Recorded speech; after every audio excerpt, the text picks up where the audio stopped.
Courage தான் எல்லாத்துக்குமே ஒரு பேஸ். கரேஜ் தான் எல்லாத்துக்குமே ஒரு பவர். அப்படிப்பட்ட அந்த பவர் எதிலிருந்து ஆரம்பிக்குது தெரியுமா? நம்மள அண்டர் எஸ்டிமேட் பண்ற நேரத்துல, நம்மள ஒரு ஏளனமா பாக்குற நேரத்துல, நம்ம யாருன்னு ப்ரூவ் பண்ணி காட்டணும்னு ஒண்ணு தோணும். நம்ம யாருன்னு காட்டணும்னு ஒரு உத்வேகம் ஒண்ணு வரும். அப்படி ப்ரூவ் பண்ற அந்த பாயிண்ட் எதிலிருந்து ஸ்டார்ட் ஆகுது தெரியுமா? எந்த விஷயத்துல நம்மள கிண்டலும் கேலியுமா பேசுறாங்களோ அதே விஷயத்தை வச்சு நமக்கு ஒரு பாசிட்டிவா மாத்துறதுன்னு ஒண்ணு இருக்குல்ல, அதே விஷயத்தை வச்சு நமக்கு ஒரு ஃபயரா மாத்துறதுன்னு ஒன்று இருக்குல்ல, அங்கிருந்துதான் அந்த பவரே ஸ்டார்ட் ஆகும். அப்படிப்பட்ட அந்த உண்மையான அந்த பவரை சொல்ற அந்த பாயிண்ட்ல இருந்து ஆரம்பிக்கலாமா? ஏ விஜய், வீட்டை விட்டு வெளியே வா. ஏ விஜய், பணியூர் விட்டு வெளியே வா அப்படின்னு சொல்றவங்களுக்கு என் வீடு எதுன்னு தெரியுமா? முதல்ல என் வீடு எங்க இருக்குனாவது தெரியுமா? என சீண்டி பார்த்தெல்லாம் நினைச்சு கிண்டலும் கேலியுமா பேசுறவங்களுக்கு நான் சொல்றேன், இந்த தமிழ்நாடுன்னு சொல்றாங்களே, அது மத்தவங்களுக்கு வேணா ஸ்டேட்டா இருக்கலாம். ஆனா என்ன பொறுத்த வரைக்கும் என் தாய் நாடான தமிழ்நாடு தான் என் வீடு.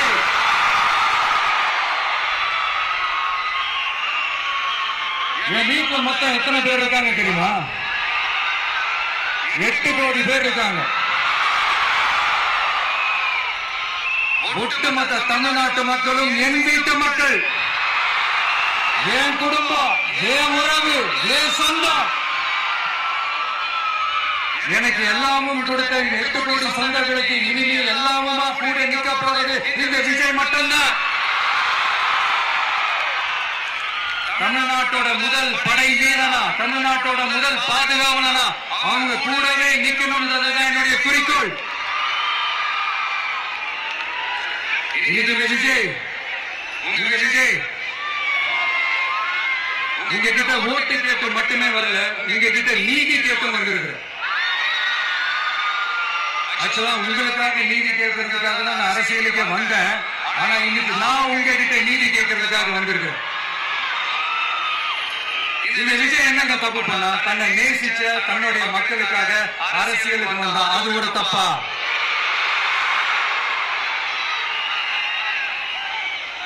எல்லாத்தையும் ஒதுக்கி தள்ளிட்டு மக்களுக்காக மட்டுமே வந்த அது ஒரு தப்பா? நம்ம மற்ற கட்சிகளுக்கெல்லாம் மாநாடு நடத்துறதுக்கோ, பொதுக்கூட்டம் நடத்துறதுக்கோ, இல்ல ஹால் பங்கன்ஸ் நடத்துறதுக்கோ பர்மிஷன் கொடுப்பாங்க, இடம் கொடுப்பாங்க. ஆனா நமக்கு மட்டும் இடம் கொடுக்க மாட்டாங்க, குடும்பமும் விட மாட்டாங்க. இது என்னங்க நியாயம்? நான் போய் மக்களை சந்திக்கிறதுக்கோ, இல்ல மக்கள் வந்து என்ன சந்திக்கிறதுக்கோ ஒரு உரிய இடமோ இல்ல உரிய பாதுகாப்போ மற்ற கட்சிகளுக்கு எல்லாம் கொடுப்பாங்க. ஆனா எனக்கு கொடுக்க மாட்டாங்க, குடும்பமும் விட மாட்டாங்க. இது என்னங்க நியாயம்? இந்த SOPs சொல்லுவாங்க, அதனுடைய ஃபுல் ஃபார்ம் வந்து ஸ்டாண்டர்ட் ஆபரேட்டிங் ப்ரொசீஜர். ஆனா எனக்கு மட்டும் அது ஸ்டாலின் சார் ஆபரேட்டிங் ப்ரொசீஜர். இது என்னங்க நியாயம்?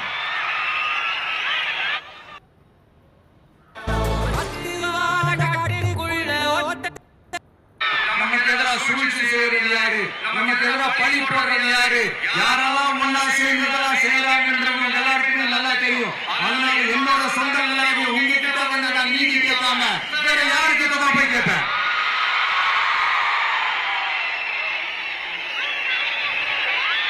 செல்ஃபே எடுக்காத ஒரு கூட்டணி கணக்கு, செல்ஃபே எடுக்காத ஒரு அறந்த பழைய அரித்மெட்டிக் கணக்கு, இதெல்லாம் வேலைக்கே ஆகாது. ஆணித்தரமா அடிச்சு சொல்றேன். காசு கொடுத்து ஓட்டு வாங்கலாம்னு கனவு காண்றாங்கல்ல, அதுவும் இந்த விஜய் வந்ததுக்கு அப்புறம் நடக்கவே நடக்காது. வண்டியா கொண்டாந்து குட்டுவாங்க. 1000, 2000, 3000, 4000, 5000 சாமி மேல சத்தியம் வாங்க அப்படிதான் இத்தனை வருஷமா உங்களை ஏமாத்தி இருக்கிறாங்க. வாங்கிக்கங்க, சந்தோஷமா வாங்கிக்கங்க. எல்லாம் உங்க பணம் தான். வாங்கிக்கிட்டு அவங்க காதிலே விசில முதி அனுப்புங்க. அவங்க செவிலே விசில முதி அனுப்புங்க.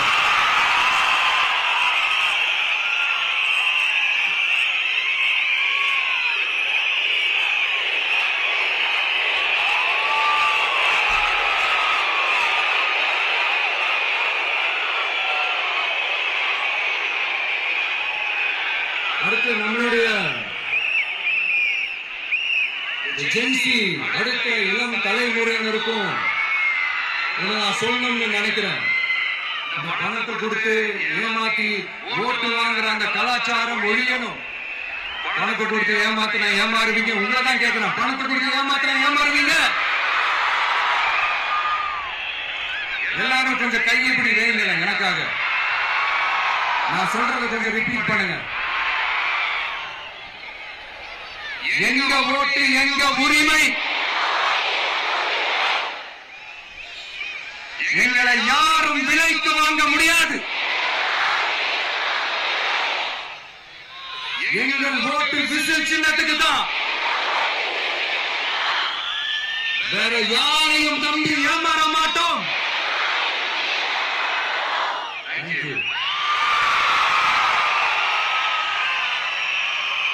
கேட்டுச்சா சார்? இனிமே நீங்க கொள்ளடிச்சு வச்சிருக்கிற பணம் எல்லாம் வேஸ்டா போகுது. குப்பையில தான் தூக்கி போடணும்.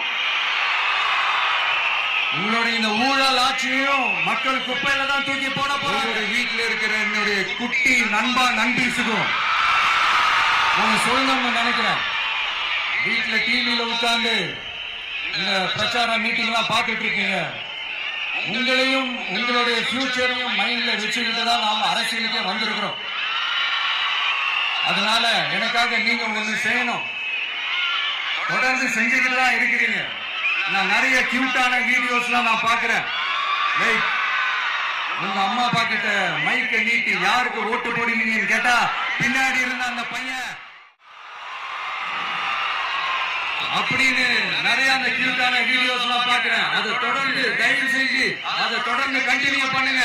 உங்க வீட்டுல இருக்கிற உங்களுடைய அப்பா அம்மா தாத்தா பாட்டி பெரியப்பா பெரியப்பா சித்தி சித்தப்பா அத்தை மாமா ஓட்டு போடுற வயசுல இருக்கிற அண்ணன் அக்கா எல்லாரையும் விசில் சின்னத்துக்கு ஓட்டு போட சொல்லுங்க. விசில் சின்னத்துக்கு ஓட்டு போட வைங்க.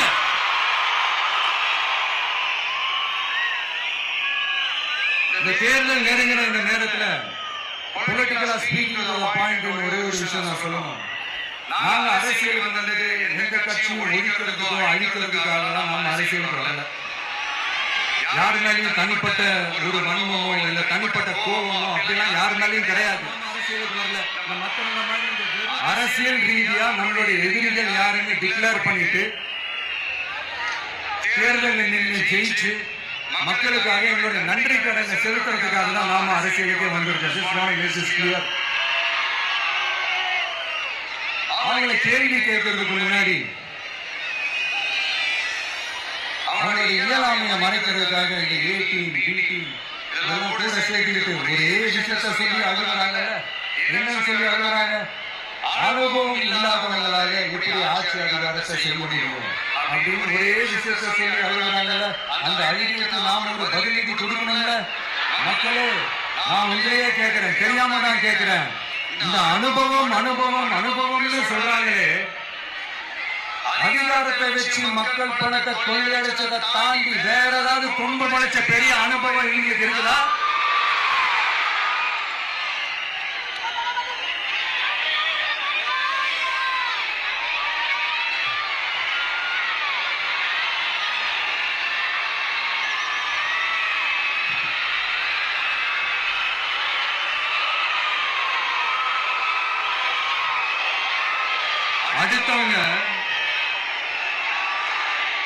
அடுத்தவங்க ஆரம்பிச்ச அரசியல் கட்சியில அடுத்தவங்களுடைய அட்ரஸ்ல அரசியல்வாதிகளா இருந்துட்டு இருக்கிற இவங்க எல்லாருக்கும் ஒரு சவால். என்ன மாதிரி தனியா என்ன மாதிரி சொந்தமா ஒரு கட்சி ஆரம்பிச்சு 1% அட்லீஸ்ட் 1% வாக்கு வாங்கி காட்டுற அந்த தில்லு இருக்குதா, திராணி இருக்குதா?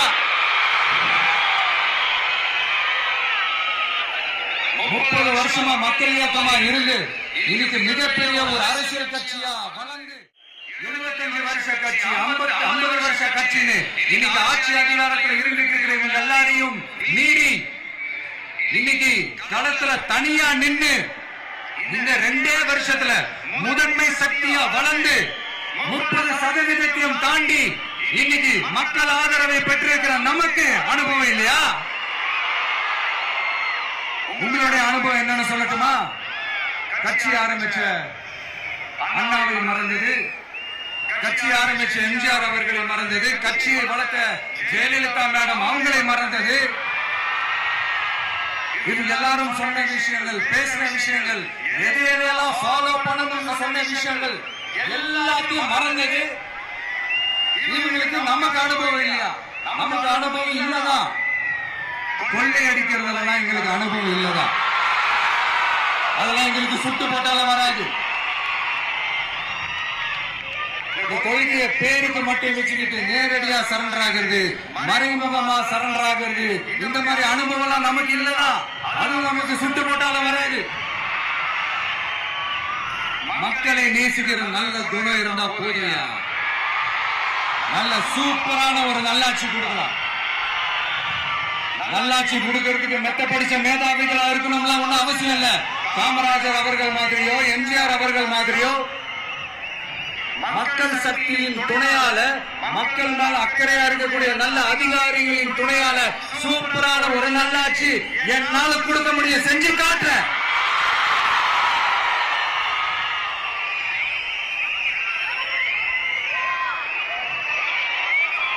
வருஷம் ஆச்சு, 4.25 வருஷத்துக்கு மேல ஆகுது. இப்போ ஒவ்வொரு வீட்டு கதவையா தட்டி உங்கள் கனவுகளை சொல்லுங்கள்,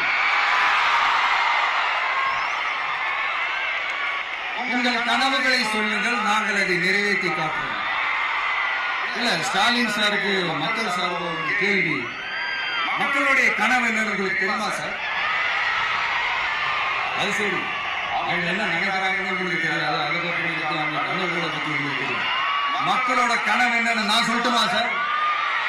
2019, 2021, 2024 இந்த 3 தேர்தலையும் மக்கள் உங்களுக்கு வாக்களிச்சதுக்கு காரணம் நீங்க மக்களுக்கு ஏதாவது நல்லது செய்வீங்கன்னு நம்பிதான். ஆனா நீங்க மக்களுக்கு கொடுத்த பரிசு மக்களுக்கு பாதுகாப்பு இல்லாத மக்கள் விரோத ஆட்சி. அந்த மக்கள் விரோத ஆட்சியை அகற்றிட்டு அந்த இடத்தில் தமிழக வெற்றி கழகத்தை ஆட்சி பீடத்தில் அமைக்கணும் அப்படின்றதுதான் மக்களுடைய ஒரே கனவு. மக்கள் விரோத திமுக அரசை நிலைக்க கூடாது அப்படின்றதுதான் மக்களுடைய ஒரே கனவு. 100% தூய சக்தி டிவிக்கு ஆட்சி அமைக்கும். அதுல உங்களுடைய கனவுகள், உங்களுடைய ட்ரீம்ஸ் எல்லாமே ஃபுல்ஃபில் ஆகும், நிஜமாகும்.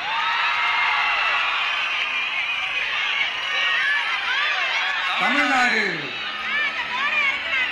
எப்பவுமே டெல்லிக்கு அவுட் ஆஃப் கண்ட்ரோல் அப்படின்னு ஸ்டாலின் சார் அடிக்கடி சொல்லுவாங்க. ஸ்டாலின் சார் எதெல்லாம் அவுட் ஆஃப் கண்ட்ரோல் நாட்டில் சொல்லணும்னா, முதல்ல சட்டம் ஒழுங்கெல்லாம் அவுட் ஆஃப் கண்ட்ரோல், பெண்கள் பாதுகாப்புல அவுட் ஆஃப் கண்ட்ரோல்,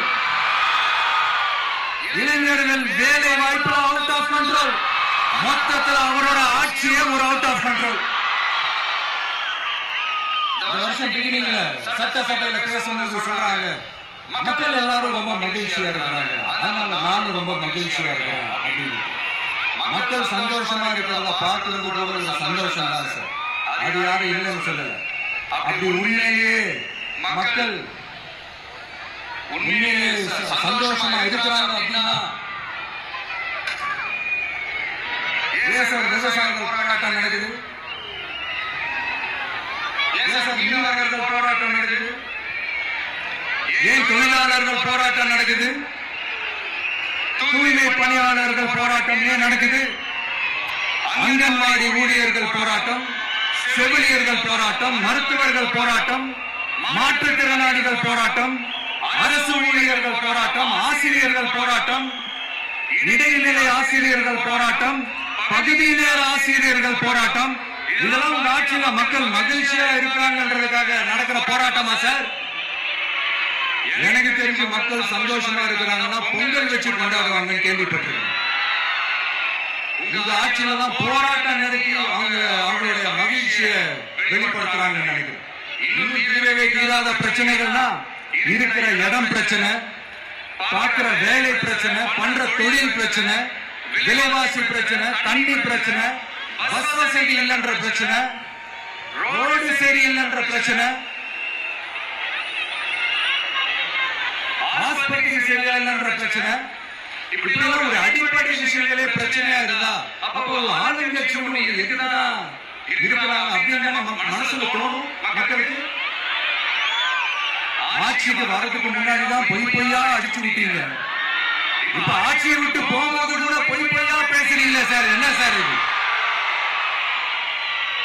மாத்தி பேசல. நீங்க வேற லெவல் தான் சார். ஆட்சிக்கு வந்த அடுத்த வருஷம் 2022 70% வாக்குறுதிகளை நிறைவேற்றணும்னு சொன்னாங்க. அப்புறம் இந்த வருஷம் 505 வாக்குறுதிகளை 404 வாக்குறுதிகளை நிறைவேற்றணும், கிட்டத்தட்ட 80% வாக்குறுதிகளை நிறைவேற்றணும்னு சொன்னாங்க. முதல்ல 70, அப்புறம் 90, அப்புறம் 80, இன்னும் அதையும் அவரே அறிவிப்பாரு என்னமோ எனக்கு தெரியல. முதல்வர் கையிலே சொல்லணும்னா, பொய்யிலேயே பிறந்து பொய்யிலேயே வளர்ந்த புலவர் பெருமானே, கொஞ்சம் அத திருத்தி சொல்ற புலவர் பெருமானே, அது இன்னும் பொருத்தமா இருக்கு. அவருடைய அண்ட புழுகு ஆகாச புழுகு என்ன தெரியுமா? பெண்களுக்கு பாதுகாப்பு தமிழ்நாட்டில் எங்க போனாலும் கொட்டி கிடக்குதா. அப்படி அது உண்மைதான். அண்ணா யூனிவர்சிட்டி அந்த பொண்ணுக்கு ஏன் சார் அப்படி ஒரு கொடுமை நடந்துச்சு? கோவை கல்லூரி பெண்ணுக்கு ஏன் சார் அப்படி ஒரு கொடுமை நடந்துச்சு? பெண் குழந்தைகள் பாதிக்கப்பட்டதா கிட்டத்தட்ட 1000க்கும் மேலான போக்சோ கேசுகள் ஏன் சார் பதிவாச்சு? போதைப் பொருள் கலாச்சாரம் கண்ட்ரோலே இல்லாம அது பாட்டுக்கு தாறுமாற எங்கேயோ போய்கிட்டு இருக்கு. வயலன்ஸ் எல்லாம் தலைவிரிச்சியா இருக்கு. அதுக்கு ஒரு ரீசெண்ட் எக்ஸாம்பிள் அந்த ரயில்வே ஸ்டேஷன்ல சிறுவர்கள் எல்லாரும் சேர்ந்து செஞ்ச அந்த சம்பவம். சட்டம் ஒழுங்கு சரியா இருந்தா ஏன் சார் இப்படியெல்லாம் நடக்குது? சட்டம் ஒழுங்கு சரியா இருக்கணும்னா முதல்ல தமிழ்நாட்டுக்கு ஒரு டிஜிபி வேணும் சார். எங்க சார் போனார் அவரு? எங்க அவரு? சும்மா இந்த ஆக்டிங் ஆபீசரை வச்சுக்கிட்டு அரசாங்கத்தை நடத்தினீங்கன்னா இப்படிதான் சட்டம் ஒழுங்கு சந்தி செய்யும். முதல்ல தமிழ்நாட்டுக்கு ஒரு டிஜிபி போடுங்க சார். அப்புறமா சட்டம் ஒழுங்கு சரியா இருக்கணும் பார்ப்போம். சரிப்பா, கேள்வியா கேட்கிறீங்க, நீங்க என்ன செய்வார் அதானே கேட்கிறீங்க. கரெக்ட், கேட்கணும். மக்களோட அடிப்படை தேவைகளை தீர்க்கிறது தான் நம்மளோட ஃபர்ஸ்ட் வேலையே. அதை தீர்க்கிறதுக்கான தேடி போறதா, அந்த சொல்யூஷனை தேடி போறதுதான் நம்மளுடைய ஃபர்ஸ்ட் அஜெண்டாவே. கொஞ்சம் வெயிட் பண்ணுங்க. தேர்தல் அறிக்கை ரெடி ஆகிட்டு இருக்கு. தெளிவான ஒரு தேர்தல் அறிக்கையாக வரும். என்ன நம்புற உங்களை நான் டிசப்பாயிண்ட் பண்ணவே மாட்டேன்.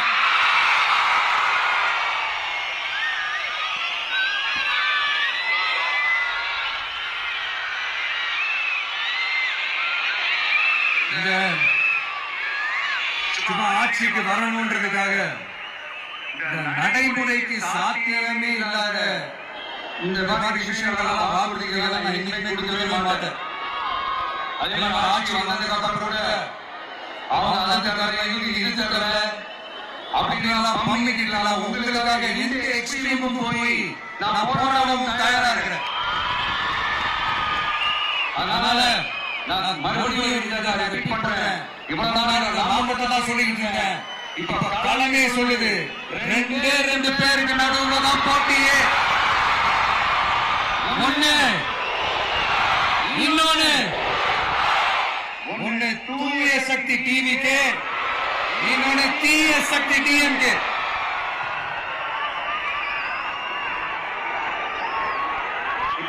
எலெக்ஷன் விஷயத்துக்கு வருவோம்.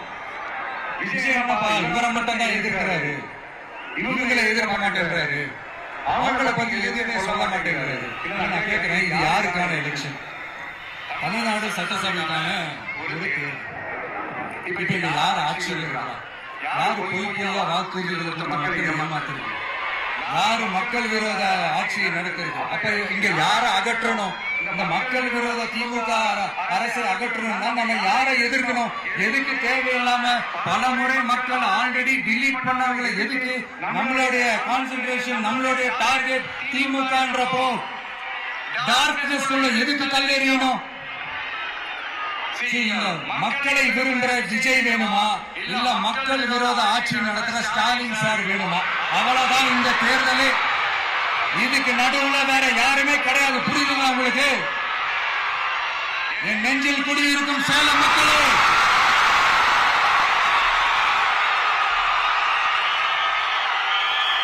one last simple question. Vijay நம்புறீங்களா, ஸ்டாலின் சார் நம்புறீங்களா? அவ்வளவுதான், முடிஞ்சு போச்சு. கத்தம் கத்தம். ஒரு முழக்கம் ஒரு நிமிஷம் கூட தோட விடாது.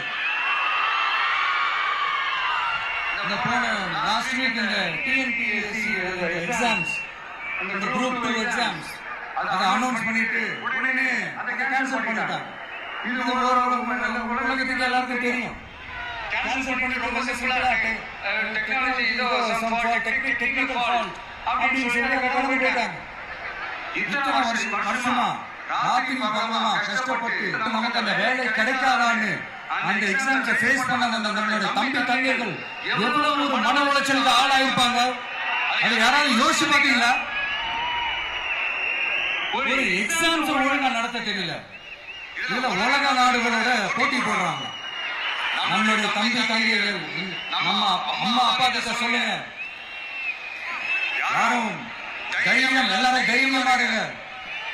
வரப்போறது உங்க ஆட்சி, நம்ம ஆட்சி.